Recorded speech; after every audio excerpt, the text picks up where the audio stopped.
오늘 함께 나누실 하나님 말씀 마태복음 8장 28절 29절입니다. 또 예수께서 건너편 가다라 지방에 가심에 귀신 들린 자 둘이 무덤 사이에서 나와 예수를 만나니 그들은 몹시 사나워 아무도 그 길로 지나갈 수 없을 지경이더라. 이에 그들이 소리질러 이르되 하나님의 아들이여 우리가 당신과 무슨 상관이 있나이까? 때가 이르기 전에 우리를 괴롭게 하려고 여기 오셨나이까 하더니. 아멘. 오늘은 귀신 얘기 좀 하겠습니다. 오늘 본문에서 귀신을 쫓으시는 예수님의 능력과 역사를 보게 됩니다. 예수님은 배에서 풍랑과 바다를 잠잠케 했습니다. 그래서 그 배는 무사히 육지로 갈 수 있었습니다.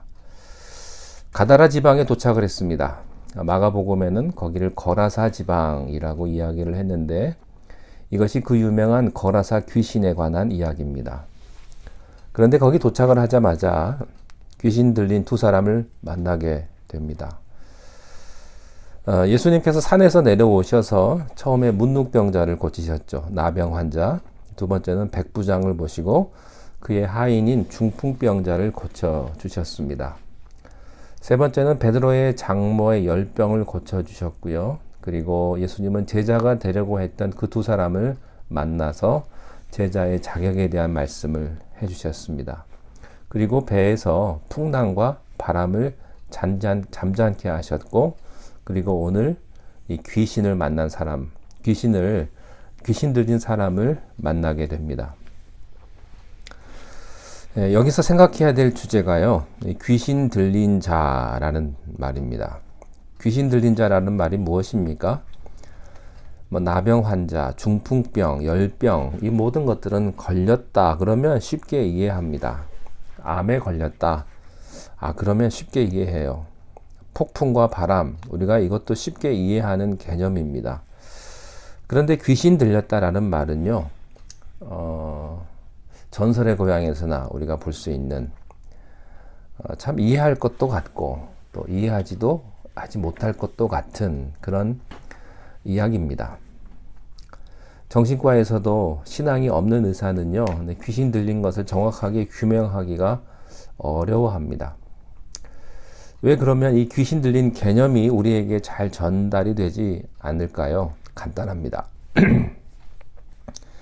이것은 우리의 이성과 상식과 경험의 세계가 아니기 때문이죠. 아프다, 부었다, 부러졌다, 그건 쉽게 생각을 합니다. 그러나 이것은요, 자연의 세계가 아닙니다. 자연의 법칙과 질서 안에서 이루어지는 그런 것이 아니죠. 이것은 초자연의 세계요, 영적인 문제입니다. 그래서 이성의 눈으로는 깨달아지지가 않습니다. 믿음의 눈으로만 이것을 이해할 수가 있죠. 영적인 분별력이 있어야만 이 문제는 이해하게 됩니다. 이것은요, 죄와 사탄의 문제도 똑같이 적용됩니다. 교회 처음 나오신 분에게 당신은 죄인입니다. 그러면 펄쩍 뜁니다. 아니, 당신이 사람을 무시해도 분수가 있지. 아니, 나처럼 깨끗하게 좀 살라고. 이런 분이 있습니다. 나는 양심껏 살고 다른 사람 해코지 않는다고. 그러나 성경은요, 모두가 다 죄인이라고 말씀합니다. 왜 이런 시각 차이가 있습니까? 하나는 자연법적인 입장에서 본 것이고요. 하나는 영적인 시각에서 본 겁니다. 성경에서 말하는 죄는요, 나라법이나 자연법의 죄가 아닙니다. 이 죄는 영적인 거죠. 사탄의 문제도 마찬가지입니다.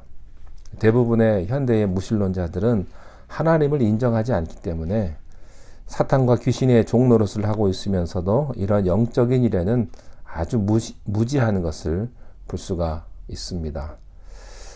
보통 사람이 조금 모자라는 분을 백치라고 그러죠. 영적으로 무지한 백치입니다. 이건 학문하고 상관이 없어요. 정말로 영적으로 무지한 사람들이 많이 있습니다. 그 사람이 고등교육을 받고 사회에서 그가 훌륭한 일을 다 하지만은 영적인 세계에서는 무지한 겁니다. 그들은 자연법을 가지고 영적인 세계를 이해하려고 하는 것이죠. 이성을 가지고 믿음을 비판하려고 하는 것입니다. 상식을 가지고 하나님의 세계를 비판하는 겁니다. 절대 어불성설이죠.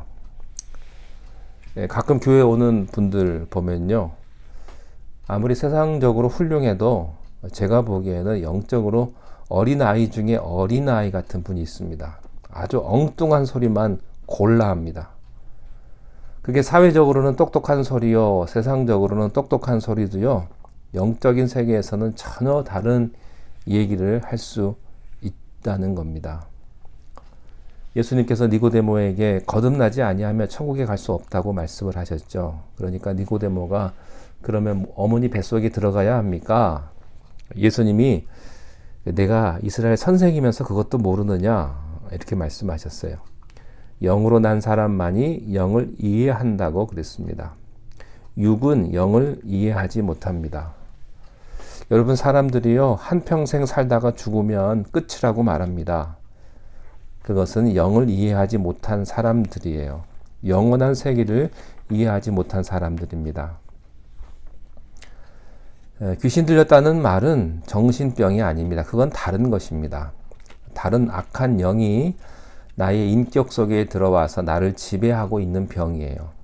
이것이 정신병적인 현상으로 나타날 뿐이지, 악한 영이 나를 지배하면 내 정신과 육체를 지배하게 됩니다. 어떤 사람은 하나님을 믿어요. 근데 귀신이나 사탄의 존재는 부인하는 사람이 있습니다. 그렇지 않습니다. 꼭 알아야 할 사실은 하나님도 계시지만 귀신도 역사한다는 사실을 아셔야 합니다. 사탄 마귀는 실제적인 영향력을 행사하는 영적인 실체예요. 어떤 관념도 아니고 막연한 개념도 아닙니다. 사탄은 자기의 정체를 숨기고 있기 때문에 영적인 분별력이 없는 사람이나 교만한 사람, 믿음이 없는 사람에게는 잘 보이지가 않습니다. 자, 그러면 오늘 28절에서 귀신 들린 자는 어떤 모습을 하고 있습니까? 오늘 말씀해 보니까요, 또 예수께서 건너편 가다라 지방에 가시며 귀신 들린 자 둘이 무덤 사이에서 나와 예수를 만나니 그들은 몹시 사나워 아무도 그 길로 지나갈 수 없을 지경이었다. 첫 번째 귀신 들린 자는요, 무덤이 자기 거처입니다. 마가복음 5장과 누가복음 8장에 똑같이 기록이 되어 있는데요, 무덤이 자기들의 거처더라 이렇게 되어 있습니다. 무덤은 무엇을 의미합니까? 죽은 자가 갇혀 있는 곳이 무덤이죠. 귀신 들린 자들은요, 언제나 죽음을 생각을 합니다. 사망, 심판을 생각하는 사람들이죠. 그래서 그들의 구호가 있어요. 죽여라, 때려라, 이런 겁니다.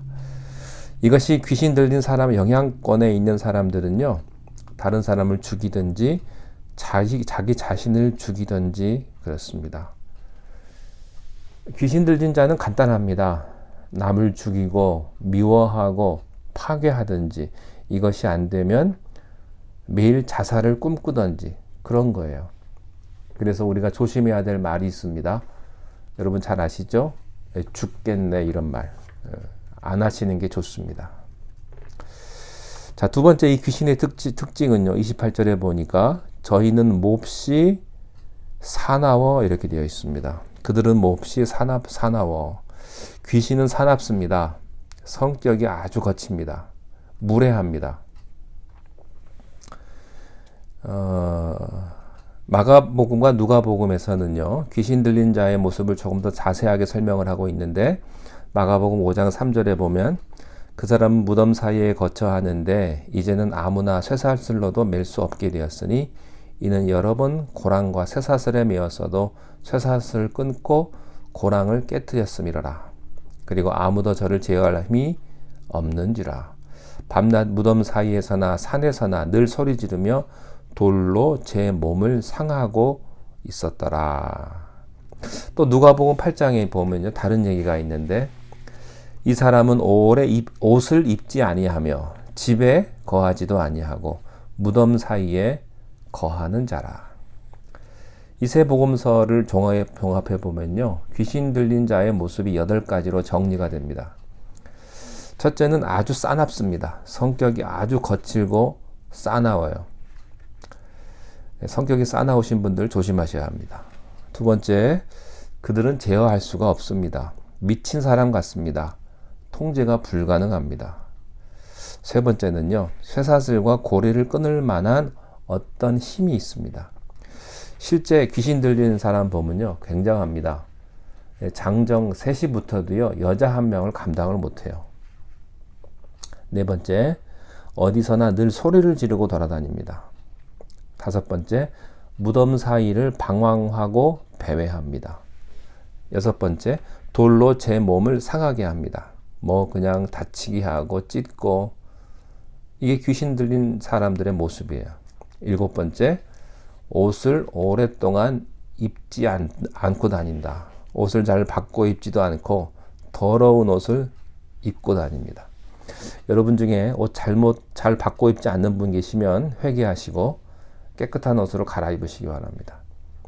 더러운 옷을 그냥 잘 입고 다니지 마시고 여러분 깨끗하게 그러고 다닐 수 있기를 바랍니다. 이 귀신 들린 자들은요, 그냥 지저분한 그냥 입고 옷을 벗고도 잘 다닙니다. 그 다음에요, 집에 잘 들어가지가 않아요. 집에 안 들어가는 사람도 문제가 좀 있습니다. 자기 성격이 화 잘 내고 분노를 잘 내고 소리를 잘 지르는 사람은요, 오늘 다시 생각해야 합니다. 괜히 소리 지르고 괜히 화내는 것, 이거 문제가 있습니다. 또 제어가 안 되는 것, 이게 말로 얘기가 돼야 합니다. 말이 안 통하면요, 큰일 납니다. 이성으로 통제돼야 합니다. 근데 이 사람들은요, 통제할 수가 없어요. 제 멋대로 돌아다닙니다. 아무나 부딪히고 아무하고나 싸웁니다. 그리고 귀신 들린 자는요, 무서운 힘이 있어요. 꽥꽥 소리를 지릅니다. 아무나 치고 다니고요. 여러분 생각해 보세요. 제정신이면 이러지 않아요. 이상하게 변해 버린 것입니다. 상상해 보십시오. 이게 얼마나 무서운 일입니까? 참 무섭죠. 참 비참한 모습이기도 하고요. 그런데 원래 이 사람이 이런 모습이었느냐 하는 거예요. 그렇지 않아요. 본래 이 사람들은 이런 모습이 아니었습니다. 누가복음 8장 35절에 이 사람의 얘기가 나옵니다. 예수께서 귀신을 쫓아주시고 나니까 귀신이 떠났는데 그 다음 이 사람에 대해서 이렇게 묘사되어 있습니다. 옷을 입고, 그러니까 귀신 나가면 옷을 입어요. 정신이 온전하여 예수의 발 아래 앉았더라. 얼마나 다른 모습이 되었습니까? 이 사람은 원래 난폭한 사람이 아니었다는 거예요. 폭력과 또한 극한 행동은 어떤 경우로든 어떤 의미로든 하나님의 의를 이루지 못합니다. 귀신적인 방법으로 싸우는 것이 아닙니다. 성령의 힘을 받아서 우리는 기도의 능력을 믿고 그리스도인이 남을 정죄하기 전에 우리 자신이 먼저 의롭고 깨끗하고 정직하게 살면 이것이 하나님의 방법이죠. 선한 세력이 많아지면 되는 겁니다. 다른 사람 보고요, 너 잘 살아라 그럴 것도 없어요.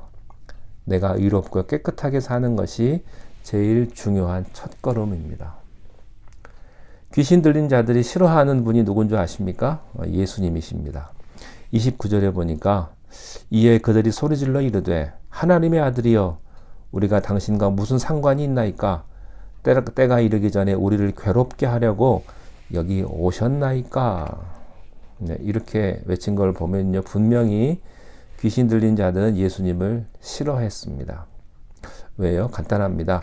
예수가 귀신을 쫓아낼 장본이기 때문에 그렇습니다. 그래서 귀신 들린 사람은요, 교회에 오면요, 가슴이 두근두근 합니다. 귀신 들린 사람은요, 보혈을 무서워해요. 내 안에 악한 영이 떠나면 성격이 변합니다. 그렇기 때문에 그리스도인은요, 성격이 변할 수 있습니다. 우리의 못된 성격이 다 변할 수가 있는 거죠. 자, 우리가 귀신의 영향권 안에 들어가지 않으려면 귀신의 특징에 반대대로 하면 되죠. 집에 일찍 들어가고요, 옷을 깨끗하게 입고요, 집안도 항상 단정하게 해야 되고요. 귀신은 너절합니다. 더럽습니다. 우리는 항상 깨끗해야 합니다. 그리고 소리 지르지 마십시오. 귀신의 영향력이 곳곳에서 우리를 지배하고 있습니다. 우리는 귀신의 영향권에서부터 벗어나야 합니다.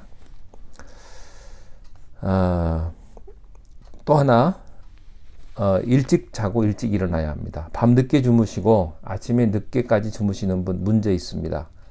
이 귀신 문화는요, 밤 늦게까지 안 자는 겁니다. 저는 여러분이 마음에 평강이 넘쳐서 밤에 잠을 잘 주무실 수 있게 되기를 바라고요. 아침 일찍 일어나 주님 앞에 기도할 수 있기를 바랍니다. 마지막으로요, 귀신을 두려워하지 마십시오. 아무리 악한 귀신도 예수 앞에서는 울며 통곡하며 나갑니다. 그러므로 담대히 예수 이름으로 대적하십시오. 내 몸에서 귀신의 영향력을 다 제거시켜야 합니다. 하나님의 영광이 여러분의 온 몸에 가득하시기를 바랍니다. 기도하겠습니다. 하나님 아버지, 우리가 믿음 생활할 때 나도 모르게 소리를 지르고 또 하나님이 기뻐하지 아니하시는 모습으로 우리가 살아가는 모습은 없습니까? 다시 한번 돌이켜 보게 하시고 늘 단정하여서 하나님과 사람 앞에 또한 부끄러움 없는 귀한 삶의 모습으로 살아가는 우리 모두가 되게 하여 주옵소서. 예수님의 이름으로 기도하옵나이다. 아멘.